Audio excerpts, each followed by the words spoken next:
श्रीमन्नारायण नारायण हरि हरि ओम। श्रीमन्नारायण नारायण हरि हरि ओम। सती अपने माता को भेंट करके खूब रोया। कारण बहुत दिनों बाद मिली थी, बहनों ने भी रोया भेंट करके, परंतु दक्ष के डर से सब भयभीत थे। अपने पिता के द्वारा अपमान न हो जाए डर से कोई सती के साथ ठीक से बात नहीं की। माता द्वारा दिए गए आसन पर उसकी बहनों ने बैठा। सबको अपने अपने आसन पर बैठता देख करके सती के मन में विक्षोभ पैदा हुआ। आज शंकर भगवान के प्रति उनके हृदय में प्रेम उड़ा है कि हमारे पतिदेव सही कह रहे थे कि जहाँ मान नहीं, सम्मान नहीं, निमंत्रण नहीं, वहाँ नहीं जाना चाहिए। आव नहीं, आदर नहीं, नहीं नैना में स्नेह, ते घर कबहु न जाइए, भले कंचन बरसे ने। अपने पति स्वामी भगवान शंकर का अपमान देख करके भगवती सती को क्रोध आया।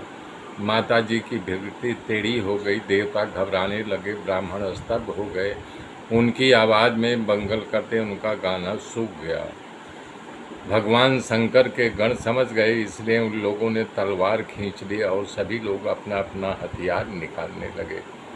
ब्राह्मण की पोथी का पन्ना बंद हो गया। जो बच्चों को से साथ लेकर दक्षिणा लेने के लिए आए थे, वो सब बच्चों कहा है बेटा मेरी लकड़ी कहाँ है। जो भी पीताम्बर रेशमी वस्त्र पहनकर आए थे वो ठीक करने लगे। मात्र ब्रह्मभोज के लिए आए ब्राह्मणों को ऐसा लगा कि निरंतर महीनों बढ़िया भोजन मिलेगा, उसे खाऊंगा, सब फेल होते नजर आया। वो एक दूसरे से बात करने लगे, अरे दक्ष ऐसा क्यों किया, अपनी लड़की को बुलाया नहीं, अरे इतना ही बोलना था, आओ, क्यों नहीं बोला दक्ष ने। हम लोग कितनी दूर से आए हैं काम काज छोड़ करके। लोग बात करने लगे, शंकर भगवान के भूतड़ा दक्ष को जीता नहीं छोड़ेंगे।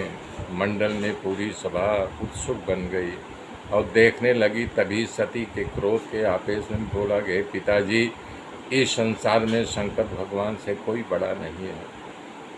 सारे देहधारियों की आत्मा है, जिससे कोई प्रिय अप्रिय नहीं है, सब स्वरूप है। वो शंकर के साथ आपने द्वेष किया है। जो दूसरे के देश को कभी न देखे वही साधु है, परंतु आप भगवान शंकर के गुणों को दोष कहते हो। हे पिताजी, ऐसी दुष्टता आप में कहाँ से आई। ये महान पुरुष का अपमान करना दुष्टों का काम है। शव रूप जड़ शरीर को अपना समझ करके ईर्ष्या से आपने घोर कर्म किया है। अनजाने में ही कोई हमारे पति भगवान शंकर का नाम ले तो जीव पवित्र बन जाता है और उसका पाप तत्काल भस्म हो जाता है। और वो अपने विरोध किया। आपने कहा कि अशिव है। हे पिताजी, अमंगल तो आप हैं, हमारा पति नहीं। आपने कहा शिव तो नरमुंडों की माला पहनने वाला है और चिता की भस्म लगाने वाला है, भूत प्रेतों के साथ घूमने वाला है, उनके मंडली में बैठा। सच्ची बात है।